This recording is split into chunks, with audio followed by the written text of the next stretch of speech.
Sponsors Orlando Health and Orlando Pride for making this year's event possible. To give you some background, the Florida Sports Hall of Fame was founded in 1961 by the Florida Sports Writers and Sportscasters Association as a way to recognize, celebrate, and honor the great athletes out of the state of Florida.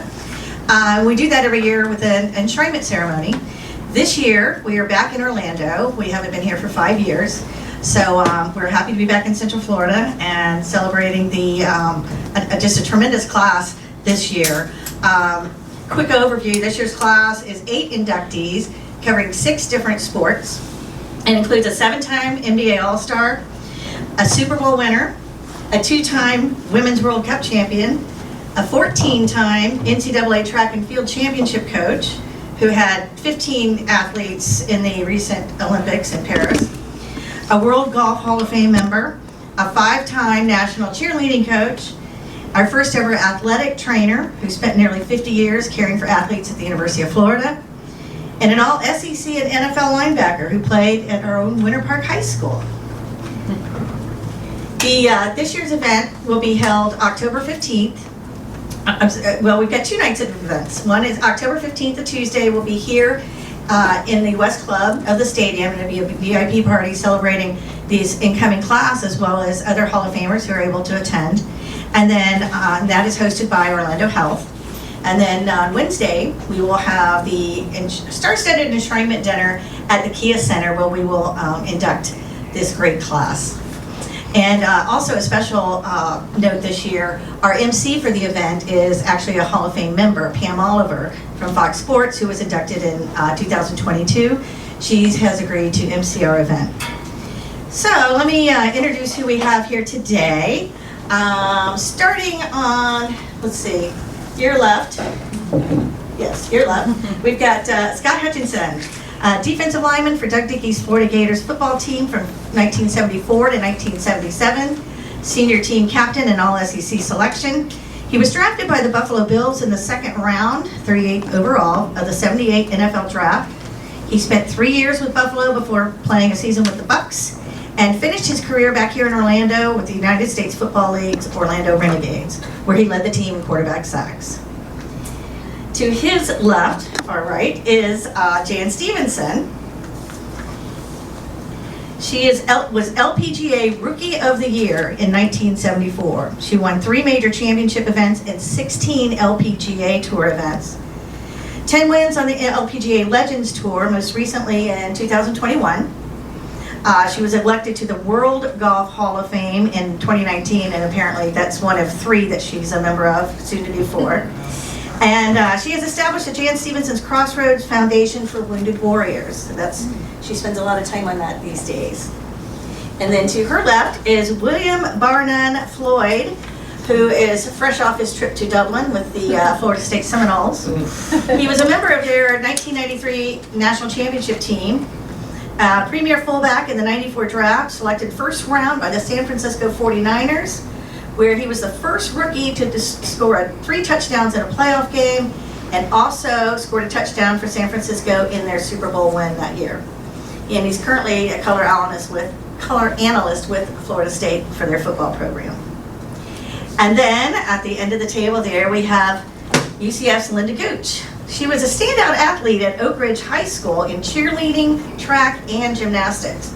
She's a 4-year letter winner as a UCF cheerleader and is in her 41st year as coach of UCF's nationally recognized cheerleading team, which includes cheerleaders, the Night Moves dance team, and Nitro, the UCF mascot.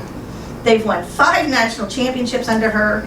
They've finished top 3 in the country in 30 of the last 31 years and have earned top 10 finishes 29 times. Pretty impressive. So with that, I'd like to open this up for any questions you may have of them or me or anyone else here, and then we can set up some individual one-on-one interviews as needed following this. Just your reactions to the ceremony. Reactions to being inducted. I think it's a great thing. I never expected it, especially as old as I am anymore. But I'm happy to be invited and involved in it, and this great thing, but being a part of all these great athletes. So looking forward to it. Yeah, Jan? like, I'm very excited. You know, I feel like I've been a part of Florida for so long. I mean, I moved here in '92, and actually I moved here for bad reasons. I had just got a divorce, and I wanted to change up my scenery because I lived in Arizona, and I wanted to move to a new coach with Ledbetter. And so Ian Baker Finch and Wayne Grady and all the Aussies all live down here, and they said it's more like Australia, you're going to like it. So I came down, visited, stayed with each of them until I drove them crazy, and I finally bought a house at Alford and loved it. And it felt more like Florida. In fact, I didn't even go back to Australia as much once I was here.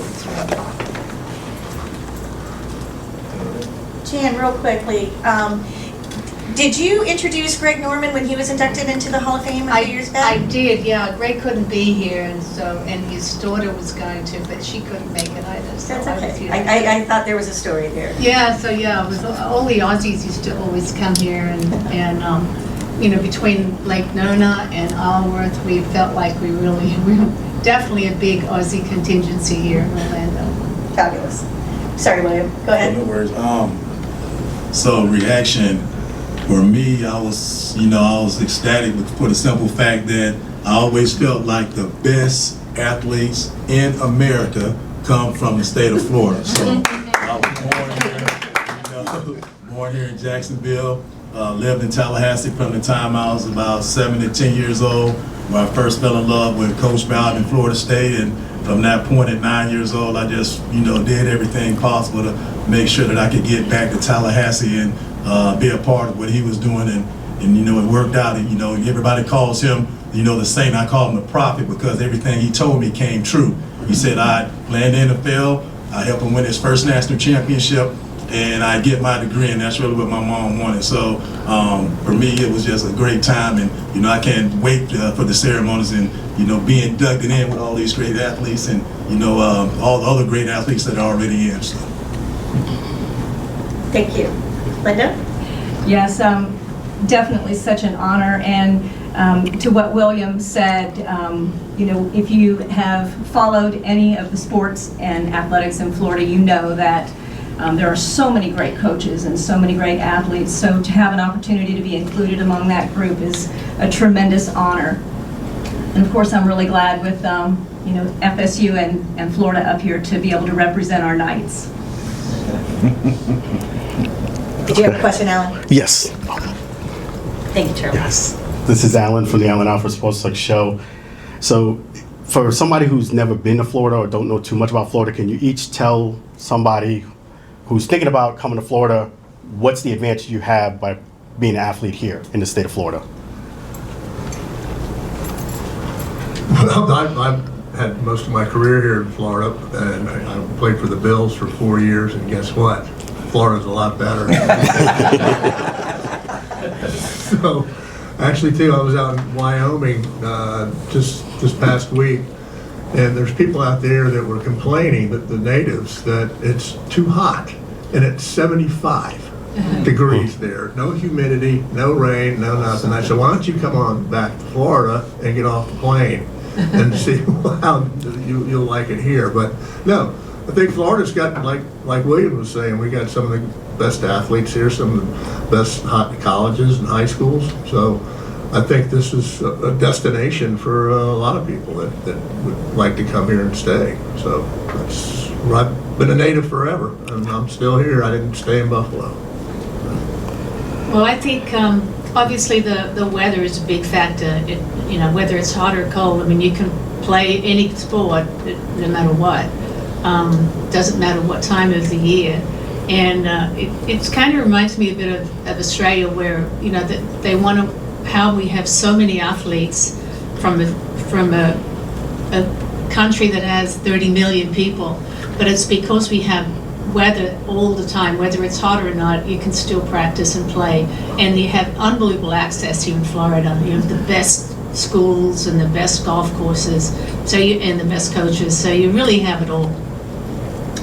I would say for an athlete that wanted to come here, and especially if you have aspiration for young kids growing up and being athletes, you get the training every, out of the womb, you're an athlete down here in the state of Florida, so no matter what sport you play, you have some of the greatest that have ever done it right here. So you aspire to be like some of those guys that came out of your high school or that came out of the college that you like in the state of Florida. Then you get to see them, doing their thing professionally. So I think it's a great motivator for young athletes, whether it's tennis, you have something there, cheerleading, you have something there, football, golf, name every sport you'll find a Floridian getting it done, taking care of their business in that sport.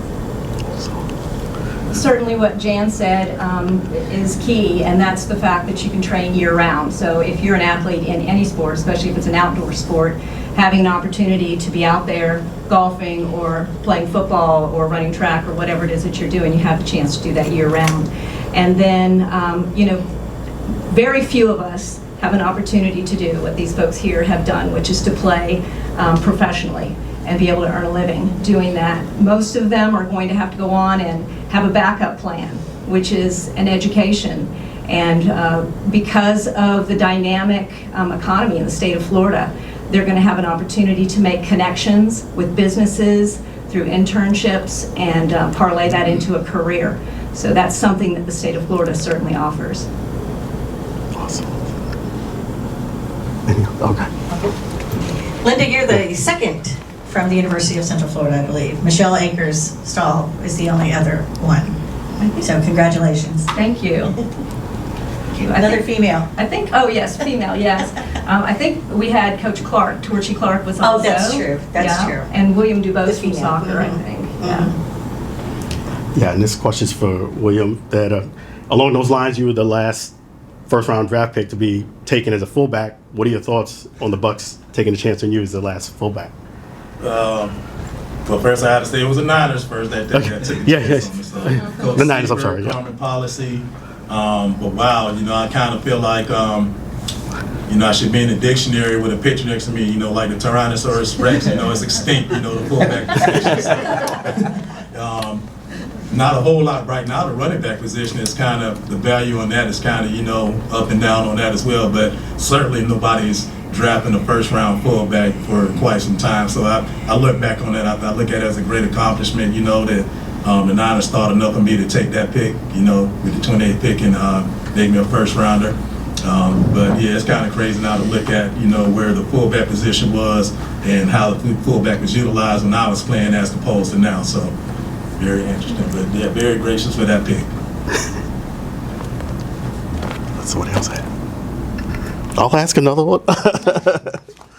Yeah, so, okay, thank you. Okay. And for Scott, now that the Bucs are bringing back the creamsicle, uniform, what does that mean to you for you to see it now more regularly?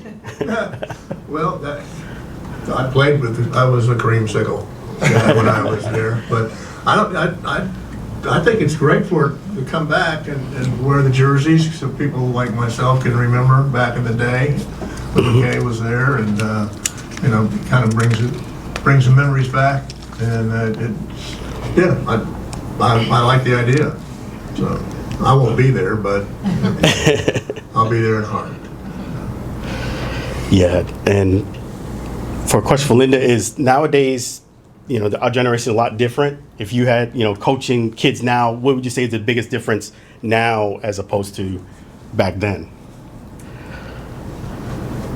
Well, attention spans do have a tendency to be a little bit shorter, but I think that, in order to be successful in anything in life, for any kind of sustained excellence at anything, you've got to change with the time. The only consistent thing is change. And so as a coach, I've definitely had to be open to doing that. And, I've been really fortunate to have a great support staff of coaches.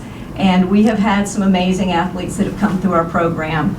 People that, as proud as I am of what they accomplished while they were athletes with us, I'm even more proud of the citizens that they've become and how they've contributed and given back to the Florida community. Yeah, that's awesome. And talk about golf, Jan. Some of the favorite golf courses here in Florida that you played on. There's so many great golf courses, and even new ones. There's a new one, Cabot Farms, just up the road. That's is going to be really pretty awesome. So there's always so many great golf courses here. You know, obviously TPC. I trained under Pete Dye, so of course I like his work, and of course, you know, you can't beat TPC and that famous iconic 17th hole. It just always comes, you know, down the stretch. It's such an important part of the event. But the golf courses in this area are really, if you can play here, and the pros all talk about it, if you can chip Florida grass and Florida Bermuda, you can chip anywhere in the world. And I know that Phil Mickelson hated to come to Florida because he couldn't chip and he's great. He was the greatest chipper of all time, and he had so much trouble with Florida Bermuda because it is tough. And so if you can chip here, you can chip anywhere in the world. Yes. And along those lines with golf, it can be a frustrating sport just because just the nuances of it. What are your best advice to somebody who's playing the sport to just stay level?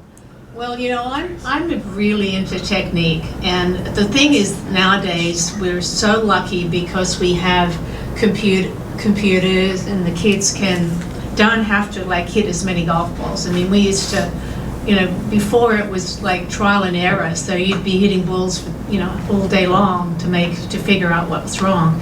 Now with the computers, it's, you know, you don't even have to practice that much. You've got the computers, you've got your simulators, you've got your ball speed, your TrackMan, so you can pick it up very quickly and be really good very fast. But you must have a good coach. I got a question for everybody, but first, Rick Hatcher, immediate past president. You know, I'm here coaching up Linda. Since I'll be like this, Linda, coaching up Ginger here and everything. But first, thank you to Orlando Health and Orlando Pride for being the sponsor for this year's event. And my question is for the group, is what does it mean to be inducted in the city of Orlando, where some of you live, some of you had your competitions, some of you still work and stuff? What does that mean to have it here in Orlando? Well, for me, I've been a native here for quite a while, and I think being here in my hometown, that it's a very good award for me because, for one, I don't think anybody would remember who I was back 40 years ago. So, but it's quite an honor to be here. I mean, it's the best place to probably be in the state of Florida to hold this. I know you guys rotate all around the state, but this is central, so it's you get probably got a good turnout here this year, hopefully. So I'm here. I'm Central Floridian. So. Well, I love Central Florida too, and this is the first place obviously I moved to, so it's got you know, really special ties for me. My family, they're coming in 2 weeks, and all they want to do is obviously do the Disney and the SeaWorld, so that I'll be here quite a bit. But it's it has everything to offer, and it's a big city without being a big city. I like that feel. That's why it feels so much like Australia, and so I love it because you've got everything that you need. You've got the beauty and the golf and the water, and so it's a great place to live. And plus I have so many friends and family here still that it'll be great for them to come and share, because usually when I get an award, it's you know, out of the country or somewhere else. So it's nice to have the friends and family here. I guess for me, my first experience with Orlando was probably 1989, 90, when Florida used to play Georgia in the Citrus Bowl, Florida-Georgia game. I'll never forget, we went into that game, you know, halftime, winning like 14-0, and all of us had our girlfriends out there, and we thought the game was over, and next thing you know, Georgia comes back, and Garrison Hurst has I think he ran for like almost 200 yards. So that was my first experience in Orlando. Then I came back here to live, and the transition between going from the Niners to the Panthers, we thought this would be a great place to come. We can fly everywhere. We wanted to fly all around the country, and, you know, great airport, good city. So we've been here since '99, so we're part of Orlando now. My kids graduated school from here. My grandbabies live in Winter Park. Hopefully I get to see them a little bit later today, but having it here in Orlando, and I think, like you say, Jen, family, friends, get to come see you, probably going in something that's, to me, is just like winning the Super Bowl. It's that special to me, so I'm glad that my family will be able to be a part of it, family and friends.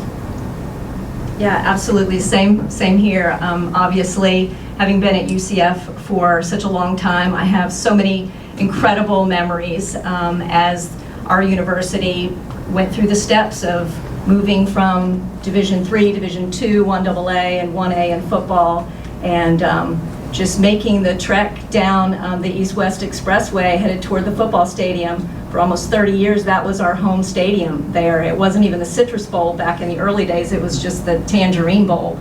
So just lots and lots of great memories, and as William and Jan have mentioned, having family here, it'll provide an opportunity for not just my immediate family, but also my UCF family to be able to be there to celebrate, and just really looking forward to October. And just remind the group, and I know Kyle's here with the Greater Orlando Sports Commission and all the great work they do, and everybody else with the media. Orlando was recently voted the #1 sports town in the country or world. So Sports Business Journal voted Orlando the #1 destination for attracting and hosting events in the country. But we're here because of you. Thank you. And William, I'll be remiss if I didn't ask you, I think you're the only Super Bowl champion in here, but talk about the ring and winning that Super Bowl. Oh, wow. Well, actually, for about 14 months, I thought that all I was going to do was win championships, because, of course, that was '93. We played Nebraska in the Orange Bowl for the national championship. Stayed in the Marriott right there by the airport, came back the very next year to play San Diego in the Super Bowl, and stayed in the same exact hotel. I felt like I was in the same room almost. It was crazy. So surreal, playing for the national championship, coming right back to play for a Super Bowl, staying in the same place. So it was kind of, destined. But again, all friends and family were able to see that, and come down and enjoy both games. So for me, that's what it's all about. People help you get up, so, to a certain point, and you looking back, man, I want to bring everybody with me, everybody who had a part of it. So that's why it's so special to be here in Orlando, and that's why it was so special to win a championship in college and the pros in Miami, right here in the state of Florida. Who got you guys involved in athletics? Scott, probably then. Who got you started? Introduced you to sports? My brother, my older brother, did actually. He played football. I used to watch him come home after practice, and I was 4 years younger than him, and I just watched him how he maneuvered and held himself and stuff. So I want to do that. I want to do what he's doing, And so I went out. I was a tall guy. I played a lot of baseball. Thought maybe baseball was going to be my way through high school. And then started growing a little bit more and more, so the coaches kind of said, we want you out on a football field. So turned out I got out there, I played multiple positions, and no one really knew which one it was going to be, but so I kept getting bigger and bigger, so they started out as a fullback and linebacker, and ended up as a lineman. So that's pretty much how I got started, and the ball kept rolling, and another level through high school, then college, and made it to the pros. So I've accomplished quite a bit for what I didn't think I was going to do. Well, my father was a professional cricket player. There wasn't much money in those days, so they had to actually have another job. And so when I was born, he said, I want her to be a professional athlete. And so that's pretty much how I started off with swimming. Then we did tennis, and then I liked golf. So we said, you can't change sports anymore, otherwise it'll be too late. So I was 9, so he said, you've got to stick with golf. So I stuck with golf until I was like 13, and then I decided I wanted to be a professional surfboard rider, and because of all the cute boys and the surfboards. But my father, he tricked me and said, if you can break your handicap to scratch before you turn 13, I was 12 at the time, I'll buy you a surfboard for Christmas, which was 3 days before, my birthday was 3 days before Christmas. So I worked all winter summer here, but our winter was our golf season, so that I could get a surfboard. And when I broke my handicap the day of my birthday, and he goes, I guess you want a surfboard for Christmas. I went, no, I need a sand wedge. So we solved the whole problem. And that was it after that. That's great. For me, I think it was my mom. Literally, I remember like before I was old enough to play organized sports. I was always kind of bigger kid, so I could play with them even though I wasn't old enough to play. So she just let me play. I think I was about 8 years old, and she just took me to the field because I was a very active kid, as you can imagine. I was very, very active. And she wanted to get me out of the house, and she just took me to the football field and told me to get out and go play. And it was as simple as that. Get out and go play. And I've been playing ever since, I guess. I don't know. But that's what started. My mom literally took me out. I guess she'd already talked to my little league coach, my first coach, Coach Gilstrap. And it's like I'm dropping him off and, get some of that energy out of him for me. And that's what it was. That's what she held my entire life, as, hey, if you don't handle business, you can't play football. Now, if I couldn't play football, I thought I was going to, die, literally. So, Mom. That's awesome. Well, Jan, like you, it was my dad. My dad was just a huge sports fan, had been an athlete in high school, and it was something that he just always valued and held in high esteem and regard. And so it was a way, I think, for the two of us to connect was through sports, through athletics. And I feel like I was really fortunate in coming into sports during a time that was kind of magical for young women, and that was we were receiving some of the benefits of Title IX.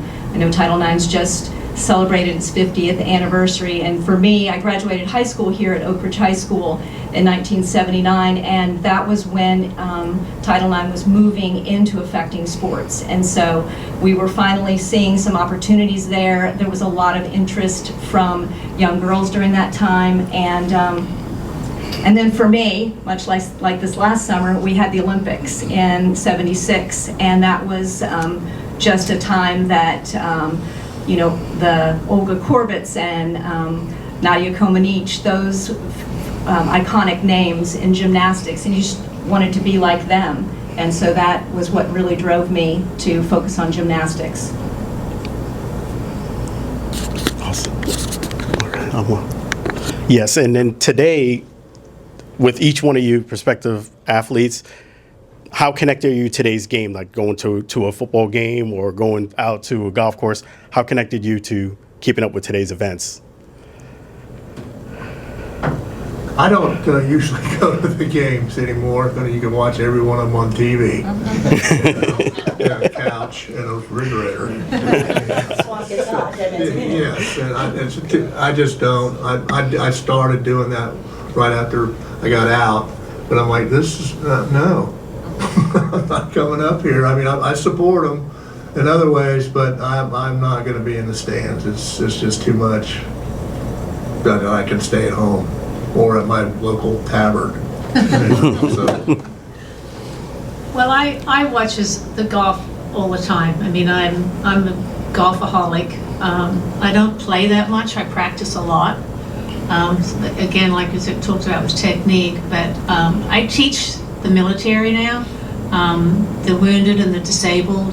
They found that golf was really important for them to get out and have the camaraderie. So once a month they come out to the golf course that my manager and I own, and it's in the foundation's name. So they come out and I give them lessons and teach them, and then they get to go play. And if they come back 3 times and they like it, then we get them a set of golf clubs. So that's kept me really busy.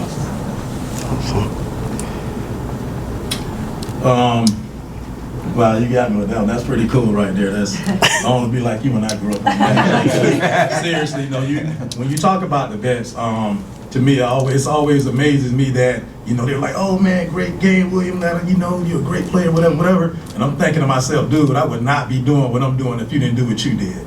So that always kind of strikes when you're talking about the vets. Now, my bad, go back. No. Just you keep up with the game. You come So out. yeah, so for me, it works out pretty good because I've been doing radio with Florida State. I've been on the broadcast with the team since Coach Bowden's last year. So Coach Bowden's last year was my first year with the radio broadcast, and that's why I was actually At UCF, and for my husband Alan and I, our whole lives have been woven into the fabric of the university, and so it's been more than just a job. It's been a way of life for us, and I think I have a pretty unique experience in the last 40-some years. I have pretty much been at just about every single iconic moment that UCF Athletics has experienced. Just incredible bowl wins and playoff games and NCAA tournaments, and I have had a front row seat to all of it. So it has been an amazing journey watching all of this take place, and we're not done yet. UCF's just moved into the Big 12 last year, and this is just the beginning. I was gonna say, the last couple of matches, the stands and came here to watch the Lions, and so that was fun. I have gone, but this is the first time I've been to a soccer match. It's a lot more interesting here than it is watching on TV. Awesome. Can we ask a question? Any other questions? Well, thank you again, everyone, for coming. Thank you all for your time this morning. We really appreciate it. Like I said earlier, if anybody wants to do any one-on-ones, we can set you up in the room next door. Just let us know, and we'll get that set up. Okay. Thank you. Thank you.